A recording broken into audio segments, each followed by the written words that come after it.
Ejectment.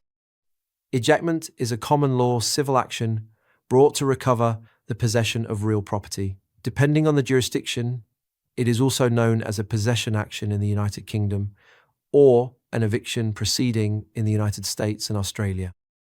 This legal remedy is utilised when someone is occupying land or a building without the lawful right to do so. The primary goal of this lawsuit is to physically remove the unauthorized occupant and restore full control to the rightful owner. Historically, it was a highly complex proceeding used to establish a person's underlying title to land. Today, it is more commonly used as a straightforward procedural tool for property disputes.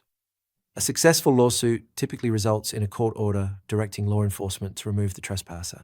It may also allow the rightful owner to collect financial damages for the time they were wrongfully deprived of their property. For example, imagine you own a rural cabin that you only visit during the summer months. Upon arriving one July, you discover that a stranger has broken the lock and has been living inside for several weeks. The stranger refuses to leave, claiming they have nowhere else to go. You cannot simply force them out yourself using physical violence. Instead, you must file an ejectment action in the local court.